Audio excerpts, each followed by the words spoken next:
Quiet empire. Nobody at the diner knows who you are. That is the whole point. That is the entire architecture of your life, built deliberately, one quiet decision at a time. You are in the third booth from the door, the one with the slightly torn vinyl seat that nobody bothers to fix. Same booth, every Wednesday, 7:52 in the morning, give or take a few minutes, depending on the lights on Fulton Street. 2 eggs over easy. Wheat toast. Coffee that costs $1.75 with free refills, which is the only kind of luxury you have ever fully trusted. And a folded newspaper you have stopped actually reading because your eyes drift to the window instead, watching the street wake up. The waitress, her name is Diane, mid-50s, sharp eyes, a laugh like a screen door. She has called you sweetheart for 6 years. She thinks you are a retired bookkeeper or maybe a guy on disability because you have time on a weekday morning and you never seem to be in a rush. She told you once that you have the calmest hands she has ever seen on a man. You smiled. You said your mother used to say the same thing. That was true, by the way. The calm part. Your phone vibrates against the table. You glance at it once. Just once. Then you turn it face down the way a man sets down a card he does not want anyone to read. It is an automated notice. A property management dashboard. 18 residential units across 3 small buildings in Toledo just cleared their monthly rent collection. $41,800. Deposited. No calls. No tenants crying at your door. No drama that reaches you personally, because you built it specifically so it would not. You take a sip of coffee. This is your life. And it looks, God, it looks nothing like what people picture when they hear the number. $650 million. Nobody knows. Not Diane. Not the man who fixes your shoes. Not the woman 3 pews over at the church you slip into some Sundays. Nobody. This is how it happened. And more importantly, this is why it stayed a secret.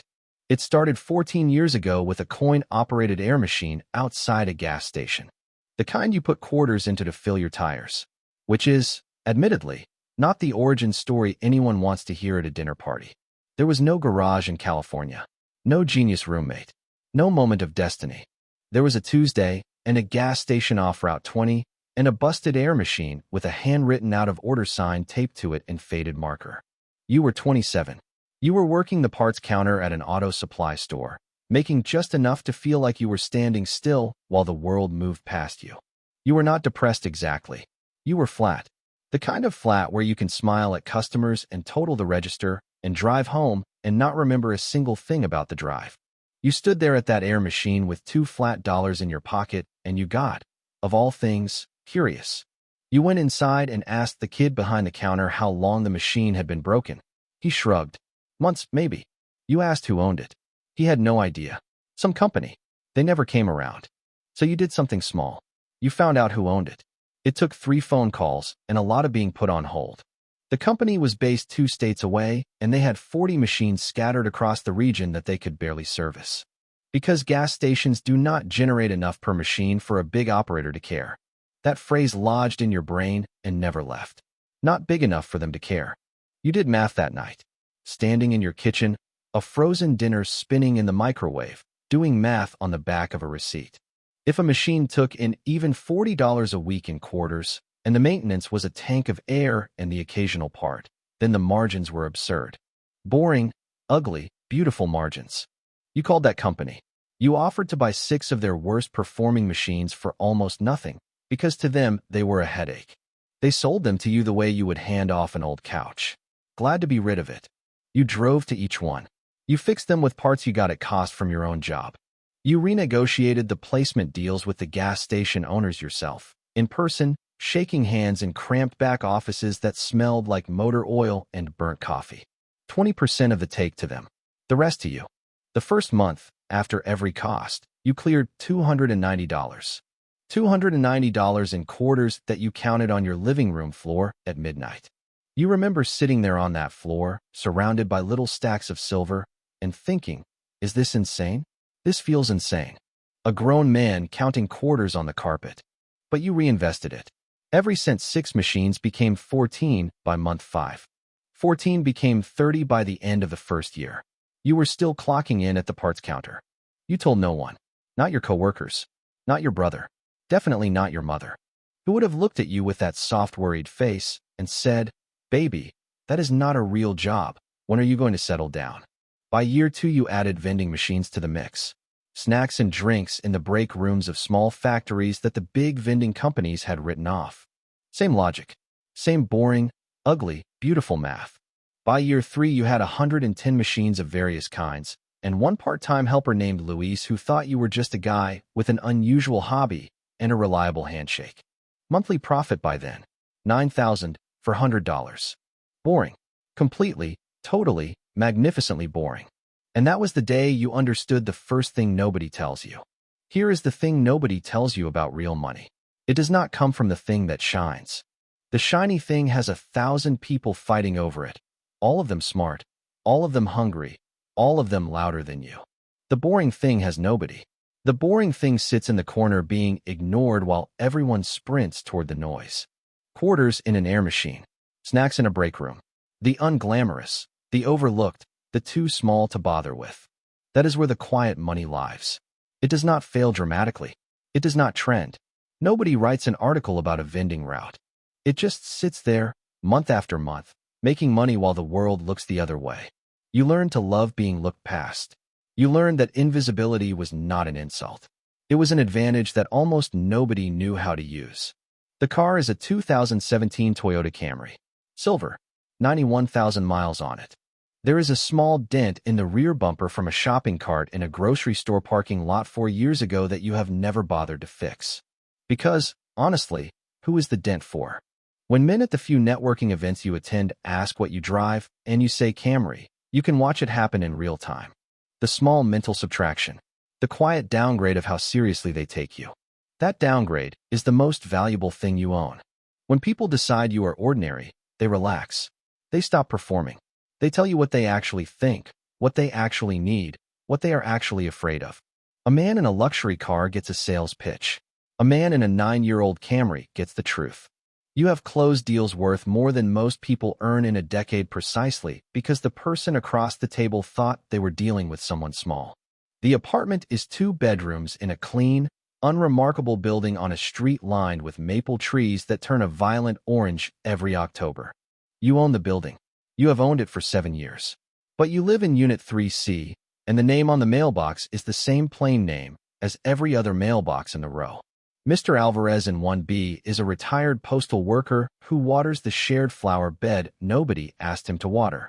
Mrs. Kim in 2A teaches piano to neighborhood kids, and you can hear the scales drifting up through the floor on weekday afternoons, the same wrong notes getting slowly less wrong over months. One winter, the boiler failed on the coldest night of the year. The tenants did not know who to call, so they all just suffered and complained to each other in the hallway, wrapped in coats, breath fogging. You called your property manager from your own freezing apartment, pretending to be just another resident reporting the problem. You said, "These are good people, they should not be cold." The repair crew came at 11 at night. By morning the building was warm and nobody knew that the absentee landlord they grumbled about was making coffee 1 floor up, listening to them thank a man they would never meet. Mrs. Kim left a plate of cookies outside Unit 3C a week later. There was no note. There did not need to be one. That plate sat on your counter for a day before you ate the cookies slowly, one at a time, at the window. There is something about being thanked anonymously that lands in a place your bank balance never reaches. You have learned not to examine that feeling too closely. It has sharp edges. By year 6, the machines had thrown off enough cash to fund something even less glamorous, which you genuinely did not think was possible. A coin laundry. A laundromat in a tired strip mall 2 towns over, owned by a man named Earl who was 70 and whose knees had finally quit on him. It was not a startup. There was no app. There was no disruption of the laundry vertical, whatever that would even mean. It was a room full of machines, half of them limping, fluorescent lights humming, and a faded sign that had not been updated since the Clinton administration. Earl wanted out because his wife wanted to be near the grandkids in Arizona, and his back could not take another winter of mopping floors. You paid $51,000 in cash. You replaced the 4 worst machines. You installed card readers because Earl had been cash only since before you were born. You hired a manager named Patrice, who had run a hair salon for 15 years and could read people the way other people read the weather. Within 9 months, revenue was up 44%. You went to that laundromat exactly twice in those 9 months. Once to sign the papers. Once because Patrice called. A regular customer, an old woman, had left her wedding ring on top of a dryer, and someone had turned it in, and Patrice wanted you to see the lost and found system she had set up. Which was not really about the system. It was about Patrice showing you who she was. You understood. You praised the system. You meant it. Then came parking lots. 2 of them, then a third, picked up through municipal tax processes that you found by reading city government notices online late at night. Nobody reads those notices. Nobody. You found them at 10:40 at night with a bowl of cereal balanced on your knee. Scrolling through pages of legal text that would put most people to sleep, looking for the one line that meant opportunity. Then self-storage, a single facility on the edge of a town that was slowly growing toward it. Then a small commercial cleaning company whose owner, a man named Walter, sat across from you in a sandwich shop and said, "I do not care about the money. I just want to know my crew gets taken care of." And you looked at him and said, "They will." And he believed you, because you meant it, and somehow people can always tell. Then a modest fleet of ATMs in convenience stores and bowling alleys and the lobbies of cheap motels, charging $3.50 to people who needed cash at an hour when no bank was open. Then a string of billboards, 4 of them, on a stretch of highway between 2 small cities, that a struggling sign company practically begged you to take off their hands. You did not know the first thing about outdoor advertising, so you spent 2 weeks learning it, the way you learned everything, by reading and asking dull questions and not pretending to know more than you did. Now those 4 billboards rent themselves to regional businesses on rolling contracts and bring in money while you sleep, while you eat, while you sit in a diner booth that does not know your name is on any deed at all. Then a self-serve dog wash, of all things, attached to a pet store whose owner was retiring. Then a vending route at a chain of laundromats that were not even yours, a route inside an industry you already understood from the other side. Each one small, each one overlooked, each one a little machine that turns time into money without asking anything of you but attention and patience. None of it exciting. Say that twice. None of it would make a single person at a party lean in. Your accountant, a precise woman named Helen who has done your books for 5 years, once described your holdings as relentlessly unsexy. She meant it as a gentle complaint. You took it as the highest compliment anyone had ever paid you. She could tell. It seemed to mildly irritate her, which you also did not mind. Here is the second thing nobody tells you. The secrecy is not modesty. It is armor. The moment people know, and I mean truly know, something shifts in their face. You have watched it happen. A tiny recalibration behind the eyes. You stop being a person to them, and you start being a resource. A solution to a problem they have carried for years. Their brother-in-law's restaurant idea becomes your concern. Their underwater car loan becomes a conversation they keep trying to start at family gatherings. Their dream, their emergency, their just this once becomes a weight that quietly attaches itself to you. So you learn to disappear. Not to hide exactly, just to not announce. There is a difference, and it is everything. Hiding is fearful. Disappearing is strategic. You do not lie about who you are. You simply let people's assumptions do the work for you. And people assume the most ordinary thing about a man in an ordinary car eating ordinary eggs in an ordinary booth. The armor is not just about other people wanting things from you. It is about staying clear-headed. The moment you start needing to be seen as rich, you start spending to prove it, and the proving never ends. And the number that took you 14 years to build starts leaking out through 1,000 small holes shaped like other people's opinions. You met a man once, years ago, at the only fancy dinner you ever let yourself get talked into attending. He had a watch worth more than your first 3 years of profit combined. He talked for an hour about his boat, his second home, the table he could always get. 6 months later you heard he was quietly, catastrophically broke. The watch was leased. The boat was the bank's. The image had eaten the man alive. You drove home that night in your Camry feeling something close to gratitude for every single thing you did not own. Here is the third thing nobody tells you, and this one took the longest to learn. People think adventure is somewhere else.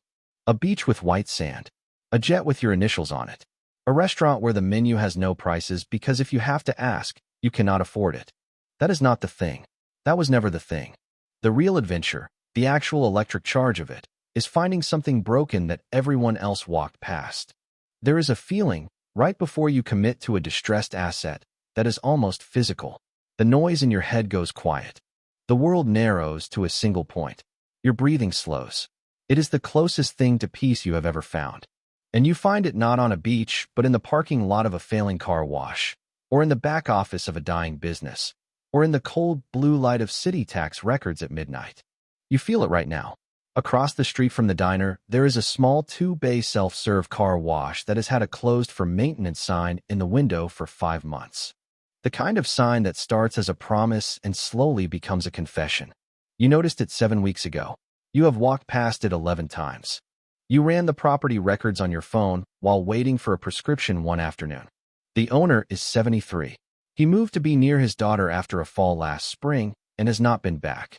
The equipment is dated, but the bones are good. The location, wedged between a busy gas station and a grocery store, is almost insultingly perfect. You finish your coffee. You leave Diane a tip that is generous but not strange. You walk the long way out so you pass the car wash. You photograph the phone number off the sun-bleached sign, the paint peeling at the corners, the word maintenance almost faded to nothing. You save it in your contacts under car wash, no name yet. You will call on Thursday. Not too eager. A man who seems eager pays more. Thursday morning, calm hands, calm voice, a fair offer, and one more boring machine quietly added to the empire that nobody sees. It gets lonely. You should be honest about that part, because the people who only tell the triumphant version are lying, and you have never had the patience for liars. It is not the kind of lonely that keeps you awake. It is quieter than that. It is the loneliness of whole conversations you can never have. Entire rooms inside yourself that nobody is allowed to enter. You can talk about the weather, about sports, about the neighbor's dog. You cannot talk about the thing that has shaped every single day of your adult life. Because the moment you do, the friendship changes shape, and you have learned the hard way that it never changes back. Your oldest friend, a man named Tom you have known since you were 19, is a genuinely good person. He coaches a youth baseball team. He shows up when people are sick. He has been saying for 8 years that he just needs one break, one thing to finally go his way. You have listened for 8 years.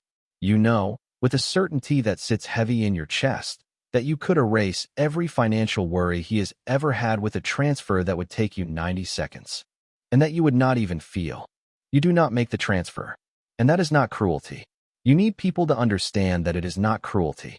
Because you tried it once, a long time ago, with a different friend. A man named Sean. You gave Sean $35,000 because he had a plan and a fire in his eyes and a way of talking that made the impossible sound inevitable. The money was gone in 11 months. Not stolen, just spent, dissolved, evaporated into a dozen half-started things that needed only a little more, always a little more. The friendship did not survive it. Not because of anger, because of shame, which is heavier than anger and lasts longer. Money does not fix a person who is not ready. It just speeds up whatever was already going to happen. Hand a prepared person $10,000 and they build something. Hand an unprepared person $10,000 and you have simply paid to watch them fall faster. So with Tom, you did something different. You spent 3 Saturdays at his kitchen table with his laptop open, building a simple spreadsheet to track where his money actually went each month. You talked about it casually, like it was something you had picked up from a podcast. He had no idea you had been living and breathing this since you were 27. You watched it land. This slow dawn breaking behind his eyes. 2 weeks later, he texted you. He said he had no idea how much had just been leaking out of his life, month after month, year after year. He said he felt like he could finally breathe. That is the whole thing. Small, slow, inconvenient, real. A spreadsheet instead of a check. A skill instead of a rescue. It is less satisfying in the moment and infinitely better in every moment after. There is a loneliness in that too, though, because Tom thinks you helped him because you happen to be good with numbers. And he is grateful in the way you are grateful to a friend who is handy with cars or good at fixing a leaky pipe. He does not know that you were not teaching him a trick you read about. You were handing him the single most important thing you have ever learned. The thing your entire life is built on, and you had to disguise it as a casual favor so that the friendship would survive the giving of it. You have given away the most valuable knowledge you own a dozen times, always wrapped in a costume. A budgeting tip here. A casual mention of an index fund there. A question that nudges someone toward a decision they think they made themselves. You will never get credit for any of it. You will never want credit for any of it. That is what makes it clean. The moment you take credit, it becomes a transaction, and the person on the other end starts to feel like they owe you, and owing curdles into resentment faster than almost anything else between two people. So you give in secret, the same way you earn in secret. And there is a strange symmetry to that which you have made peace with on most days and not on others. You crossed 600 million in net asset value on an ordinary Thursday afternoon. Helen, your accountant, sent the quarterly reconciliation at 3:09 in the afternoon. Subject line, Q2 figures. No exclamation point. Helen is not an exclamation point kind of woman, which is one of the many reasons you trust her. You were standing in a grocery store, in the cereal aisle of all places, holding 2 boxes and trying to remember which one you actually liked when the email came through. You read it. You stood there for a moment with the cold air from the freezer case drifting against your arm. Then you put both boxes in the cart because you could not decide, and the deciding suddenly felt absurd. And you went home and poured a bowl of the cheaper one and ate it standing at the counter. $600 million. And you stood in a kitchen eating cereal out of a bowl you had owned for 9 years. No one called. Nobody knew. The street outside your window moved the same way it always moved, unhurried, enormous, completely indifferent to your number. There was something in your chest, though. Not pride exactly. Not relief. Something more like recognition. A long, slow nod to yourself across a great distance of years. You thought about the 27-year-old standing at a broken air machine with 2 flat dollars in his pocket, curious instead of defeated. You thought he would not believe this. You thought every quiet, boring, unglamorous Friday night had been worth it. Then you rinsed the bowl, set it in the rack, and went to bed at a reasonable hour because you had calls to make in the morning. That is the part the movies leave out. After the number, the bowl still needs rinsing. The morning still comes. And you still want it to, which is how you know you built the right life. The next number, the one past 650, will arrive the same way. By email. Without fanfare. While you are doing something small and ordinary and good. Wednesday. 3rd booth. 2 eggs over easy. Diane refilling your coffee before you have to ask. Because 6 years of Wednesdays have taught her exactly when you run low. She does not know. She does not know that you own 3 buildings within walking distance of where she is standing. She does not know your machines hum quietly in the break rooms of half the businesses on this street. She does not know that the parking lot where she leaves her car charges $7 a day and that the money flows, unseen, into an account she will never hear about. She knows you are the calm man in the 3rd booth. She knows you tip well. She knows you bring a newspaper you barely read. Your phone shows 3 things this morning. A routine operations report from the laundromat. A confirmation that the Toledo rent's cleared. And a missed call from a number that, when you search it, belongs to a man who runs a small heating and cooling company in a town an hour north. According to the little you can find, he is 65, has run the business for 22 years, and recently mentioned to someone, somewhere, that he is thinking about slowing down. You add him to a list. The list has 14 names on it now. Across the street, the car wash waits with its peeling sign and its good bones, and its owner in another state who does not yet know that on Thursday morning a calm man in a silver Camry is going to make him a fair offer. You open the newspaper to the page you never finish. You take a slow sip of coffee. Somewhere out there, dozens of small, boring, beautiful businesses are running without you, making money in the dark while the city wakes up and never once looks your way. And you think, that is enough. That is more than enough. That is everything.